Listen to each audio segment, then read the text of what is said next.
And yes, you have to learn the language. So you're thinking you want to move countries because you love the city and you have dreamed of it all your life. You want to improve your career and you want to pursue another study. You want to learn a language or you want just to travel like a nanny or something like this. So keep on watching and I will tell you my story. So let's start with why I moved to France. I moved to France because I was in a moment of my career that I knew I wanted to pursue a PhD. Yet I knew I didn't want to do it in my country because in my country, for you to finish it, it will take you like 5 years or 6 years. So in that moment, I knew like, okay, no, I need something short. So I thought of Europe. In that moment, I didn't picture France as the country. So I did apply and I did my CV of applying to Germany. And in a moment, my brother was already living in France. So I did apply to France just because I was like, okay, I have family, so why not? So my whole motivation to move out of my country was to improve my studies because also my topic of studies was not yet developed or I knew I was not going to be able to go farther on it on my country.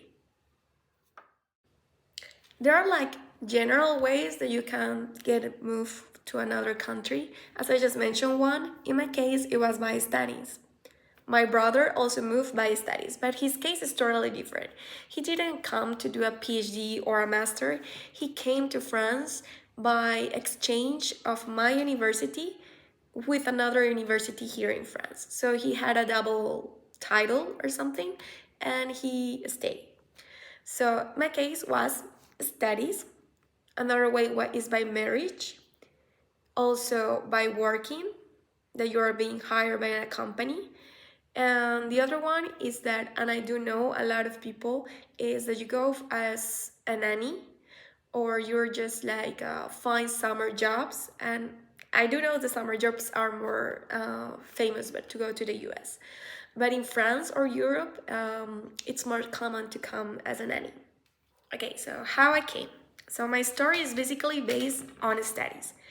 As I mentioned, I did apply to France and to Germany, but let's say my mom was already like, okay, but your brother already lives in France, he already knows, and you have a cousin, so you won't be alone. So I was like, okay, let's focus on France.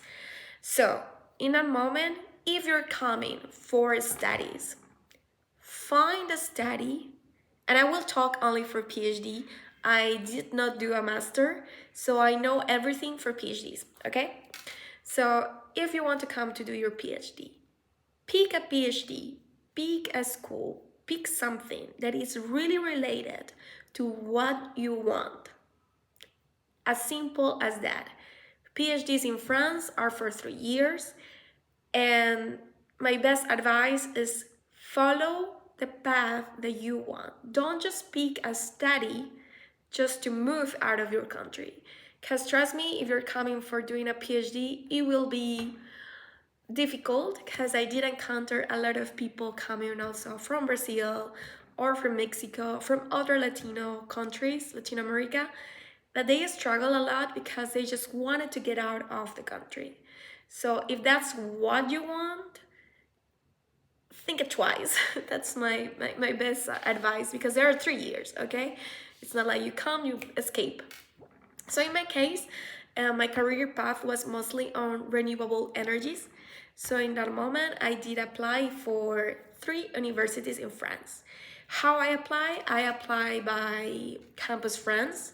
It's very easy. You enter to the website and you just search for PhDs, and you can do the same thing for a master. Now, the difference between applying for a master and a PhD is that PhDs, you are not required to speak French. Okay? For masters, I believe you are required to be either B1 or B2 because the majority of the master classes are taught in French. And of course, there are English classes, but the majority are in French. PhD is research. You are not taking classes, and research is made in English. So that's why I also took it. Easy as that. So I did by Campus France. I did apply, I did my CV, I sent my CV to the projects that I was interested in. After that, if you're being called, like any procedure as any recruitment, you are selected, you have interviews, and then if you get it, they say, yes, you can come. In my case, I was elected for this school that is called École Polytechnique. It's one of the top schools. C'est le top école of France. It's a military one. So in my case, I did have to pass through 3 interviews. The first interview was with my supervisor, who was going to be my supervisor. Then I had to go in that moment with a second interview, who is going to be like the, let's say, the people, the co-workers of my supervisor, like the director of the lab, and the other permanents. And the last interview was basically the department of chemistry. Okay, so after that, if you're in a PhD, they will send you a convention d'accueil. On that, you go to your embassy, the French embassy, and you you apply for the visa and everything, and what you get is a student visa. It's called titre de séjour, and this one is of longue durée, and it's also called passeport de langue because it's seen as a talent. That's why it's called like that. And because of a PhD, it's for 3 years. Okay, so that's how I came. I came in 2018, in October of 2018. I started my PhD, but I came a month before to stay with my brother, and I arrived to Paris. My brother was living in a different city. Okay, we were like 2 hours away or something. So I came in 2018 and I started my PhD, and since then I'm just living here. And it might sound easy how I'm saying it, but it's not that hard if you're coming as a student. And I believe it's like one of the easiest ways and legal ways to come. And there are a lot of websites if you want to search for a PhD. You have Campus France, like I did. You have Euro Access, and you have PhD search, something like that. Or if you know by your own university, always go to the international section, to the international department of your university. They always have a lot of information. And if you're looking forward to go to any country, and you know that country has another language aside of English, learn it. So in my case, I did learn French mostly by myself and with some tiny classes that I had to take in during my PhD.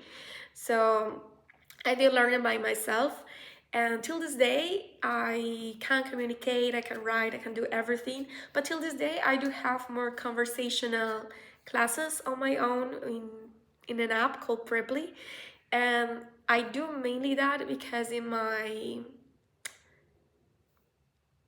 work environment, because it's still research, the main language is still English. So it's not that I can talk a lot of French every day.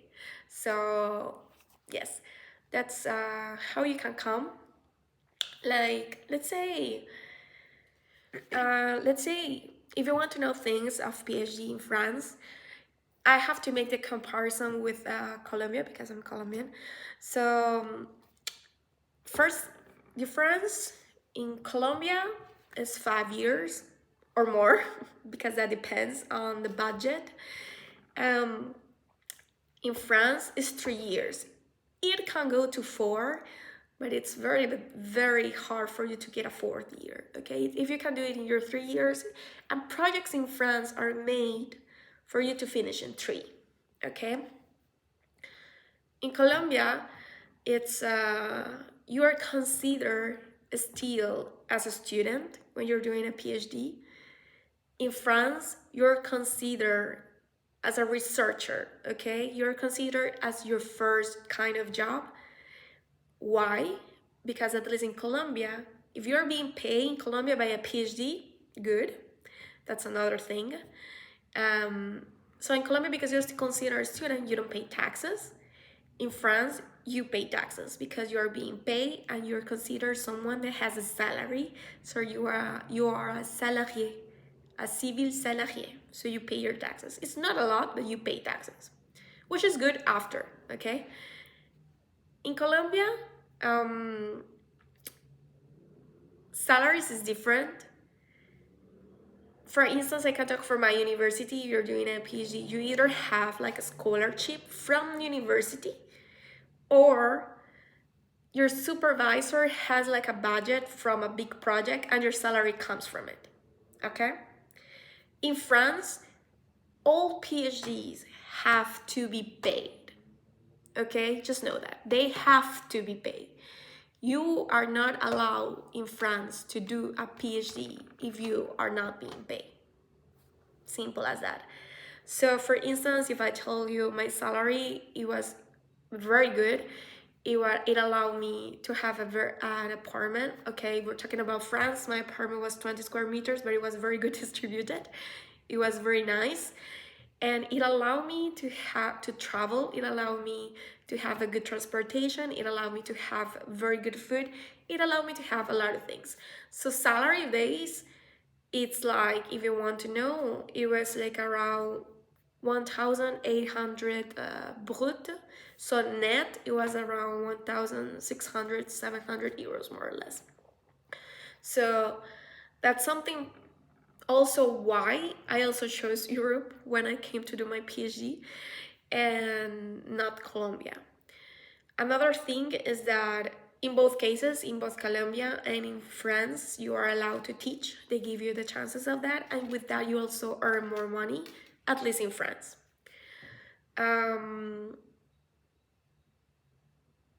You also have to come prepared in the sense of, like, if I'm thinking of Latino country, the way I did my master, the way I did my studies, the way, let's say, we all behave more in general, it's that we work a lot.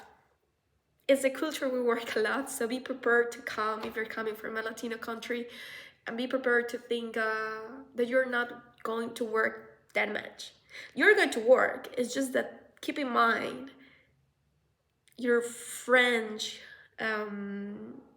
collaborators, like the technician, the engineers around you, they are probably not going to work at the same pace you are going to work, because in France the rhythm of work is just different, just like that. So other considerations you need to have, let's say when you're coming to your PhD to do or you want to move here, think that you're really coming to another country. It's not your country, okay? You can, for instance, in France, I did encounter a lot of people during my PhD who were like, but they don't speak English. Why do they have to? It's their country. It's French, their language. Just like that. So in a way, if you know you're coming to another country, which language is not either yours, like is my case, Spanish, not English, it's another one. It can be French, German, Dutch, and the list goes on. It means you will have to learn the language if you want to get into the whole life experience if you want to progress, if you want to feel comfortable, if you don't want to feel like, oh, I did a bad decision. Think of all those things. Think, why are you moving? And think, how is actually living there as well. Surround yourself of or ask people. I can also tell you other considerations you need to have is like depends on countries, how quick your visa will go, how everything will evolve since you leave the country. For instance, I have a good advantage of my brother already living here, so the moment I landed, it's necessary for you to have a SIM card, because with a SIM card you get a bank account, and it's necessary for you to have your car vital, that it's health insurance, everything related to health. Those are your three primary things. And then you get your titre de séjour. Now, titre de séjour, that depends on where you live, the prefecture, how long it takes to develop. That depends on you. In my case, I've been blessed on things going really fast. So that's why. And my best advice of this video is like, if you want to come at least to France or to Europe in general, and you want to pursue something, or you want to change just your life from the country, I will suggest you that the best way to leave your country is by finding or either a job or to find another study. I don't know anything about masters, but if you want to keep pursuing, I will say to you, pursuing a PhD is a good thing if that's what you want, because till this day, it's been already 6 years that I've been in France, and I don't regret anything. It's been the most amazing decision I've made. By now, I'm already doing my postdoc, and that's why I'm trying to share my life with you. And if you have more questions below, just leave them in the comments. Bye.